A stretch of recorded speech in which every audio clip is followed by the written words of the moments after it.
Bodi ya Korosho Tanzania CBT wameanza rasmi zoezi la ugawaji wa pembejeo za zao hilo kwa wakulima kwa msimu wa mwaka 2026/27.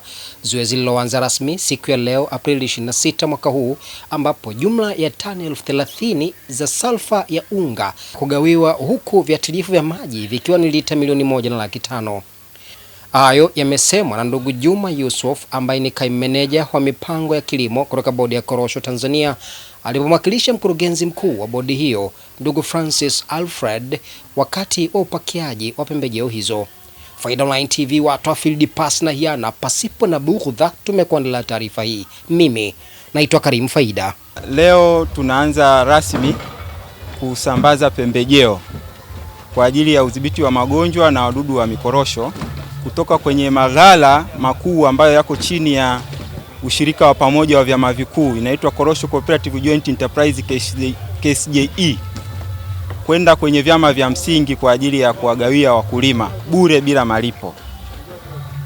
Ndugu waandishi wa habari, nichukue fursa hii kuwaeleza kuwa katika msimu huu wa 26/27 ambao leo tumeanza kusambaza pembejeo, tumepanga kusambaza salfa ya unga tani 30,000 na viuatilifu vya maji lita milioni 1.5.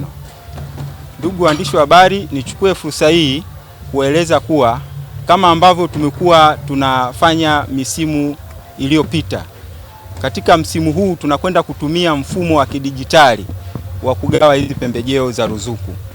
Huu mfumo wa kidijitali unahusisha wadau, kwa maana ya kwamba sisi Bodi ya Korosho Tanzania, lakini tuna vyama vikuu vya ushirika, lakini tuna vyama vya msingi zinaitwa AMCOS.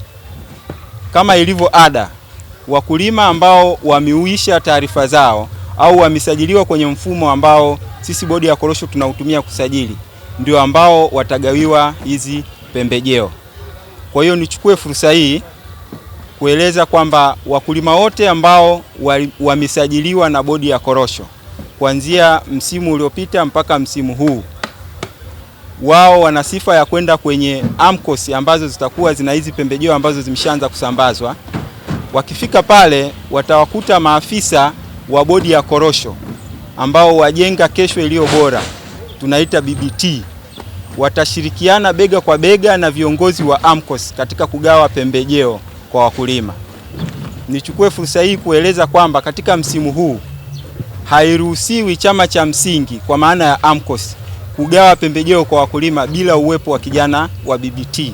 Tutahakikisha tunawafundisha inavyotakiwa kupuliza mikorosho na sio vile ambavyo tunatumia kwa njia ambazo sio sahihi.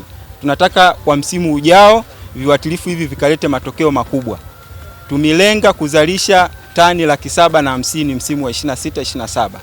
Kwa hiyo tutakuwa bega kwa bega, tutashuka chini, tutakutana na wapuliziaji wote, tutakutana na wataalamu wa kilimo, tutawafundisha namna ya kutumia viuatilifu. Kwa majina naitwa Mabruki Ismail Mpangule. Nina kaimu nafasi ya umeneja mkuu wa ushirika wa mradi wa pamoja wa korosho au Korosho Cooperative Joint Enterprise Limited. Kama ndugu waandishi wa habari, unavyoona zoezi ambalo linaendelea kwa sasa ni upakiaji wa dawa za maji ambazo zinaanza kusambazwa kwa ajili ya msimu wa korosho 26/27, na dawa hizi zinaanza kwenda chama kikuu cha ushirika TANECU. Sisi kama ushirika wa mradi wa pamoja wa korosho tumejipanga katika msimu huu kusambaza dawa za maji pamoja na pembejeo za unga, kwa maana ya kwamba salfa, na hadi kufikia leo tuna salfa zenye kiasi cha tani 16,000 ambazo ni bakaa ya mwaka au msimu uliopita, na tayari tumeshatangaza zabuni, tumeshaingia mkataba na wazabuni wa kuleta salfa tani 35,000. Kwa hiyo kama mnavyoweza kuona kwamba kwa msimu huu ambao tunauendea wa 26/27 tutakuwa na salfa zenye kiasi cha tani 51,000 na tutakuwa tunasambaza kadri ambavyo tutakuwa tunazipokea.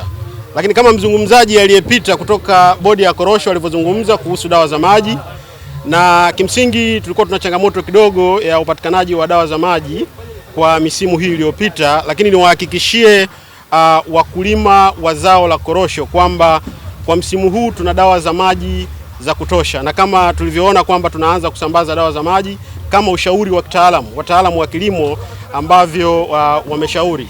Salum Mbaki ni afisa kilimo kutoka chama kikuu cha ushirika cha Mamco Limited, hapa ambara nafasi ya kuzungumza machache. Kwa hiyo kwa sasa tunaanza na kupokea pembejeo hizi za maji kama zinavyoonekana hapa.